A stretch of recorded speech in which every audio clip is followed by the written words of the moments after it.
Bonjour, je m'appelle Stéphane Lambert et je suis écrivain. Mon lien avec l'Allemagne et la délégation en particulier est assez ancien puisque j'ai eu la chance de faire dans les années 2000 une résidence d'écriture au Literarisches Kolloquium à Wannsee. Un peu plus tard, Suzanne Desbéol, notre chère Suzanne, m'a invité à une grande rencontre littéraire à la représentation de la Commission européenne à Berlin, qui se trouve sur Unter den Linden, en compagnie de Liv Joris, une auteure néerlandophone.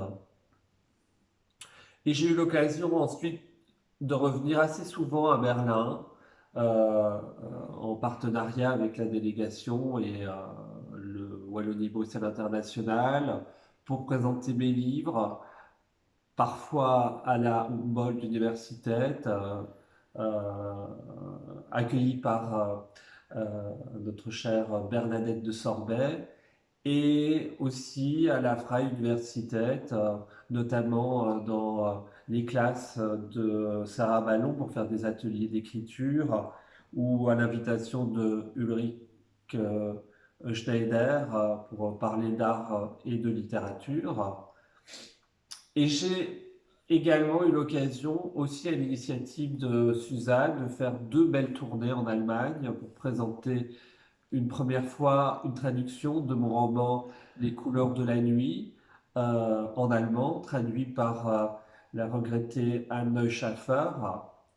Et cette première tournée, je l'ai faite avec Jacques de Decker, qui vient malheureusement de disparaître. Et c'était vraiment un souvenir assez formidable. On est parti de Berlin, on est allé à Aix-la-Chapelle, à Cologne, à Düsseldorf et à Paderborn, où il y a un centre euh, belge. Et la dernière tournée était avec Nathalie Skoronek, où nous sommes allés au cœur de la culture allemande, puisque nous sommes allés à Weimar et à Jena, et puis à Berlin. Voilà, donc il y a vraiment, je n'ai pas eu l'occasion de tout citer, mais beaucoup de souvenirs mémorables avec la délégation. Et là, il y a un nouveau projet de traduction qui est presque terminé de mon livre sur Rothko par la Frau Schaft, comme l'appelait Jacques de Decker, l'équipe de traductrices qui accompagnait Anne Schaffer. Et donc ce projet est en train d'aboutir. Donc je salue Eva Maria, Marie-Jacques, Angelica et Marielle pour leur travail. Et je vais lire un extrait de ce texte sur Rothko, qui sera donc traduit en allemand et paraîtra, je pense, en 2000, en cette année 2020. Mais comme cette année est très perturbée, nous n'avons pas beaucoup de certitudes. Nous serions donc passés de l'autre côté. Cela sera arrivé vers la 10e année. Face à la montée croissante des persécutions, la famille Rodkowitz avait migré vers ce nouveau monde dont on attendait tant. D'abord le père avec les deux aînés, puis le jeune Marcus avec la sœur et la mère, s'était rendu à Portland. Il avait donc fallu d'abord se mouvoir, quitter le lieu originel, les jolies maisons en bois coloré, se séparer d'un pan de vie et l'enfouir quelque part comme un voleur poursuivi, se promettant de revenir le chercher à la nuit tombée. Peut-on imaginer ce qu'a représenté un tel départ? Un si total renoncement à la terre natale. Sans doute sur le bateau, les premiers jours de croisière, on se serait surpris, crânant à l'idée de rejoindre un pays si lointain, dont le nom était encore porteur de rêves et qui allait devenir une nouvelle patrie. Mais savait-on alors que, contrairement à la marée, il n'y avait pas, dans la navigation d'une vie, de marche arrière possible?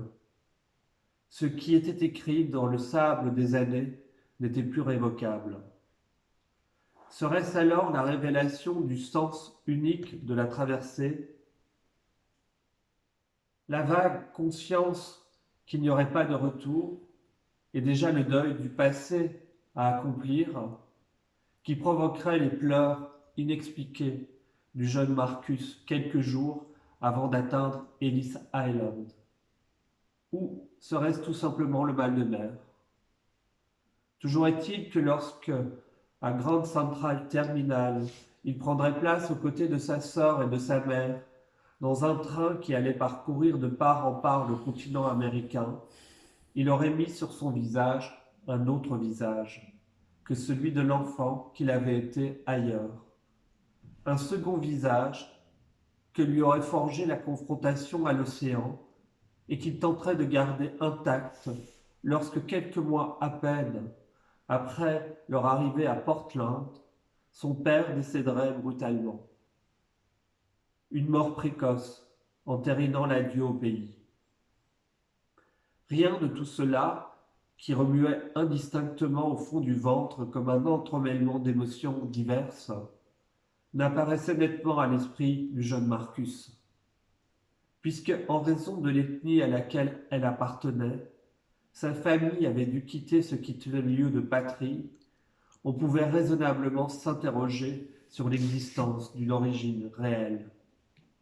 Non, décidément, dans ce monde nouveau qui s'ouvrait devant lui, rien n'était clair.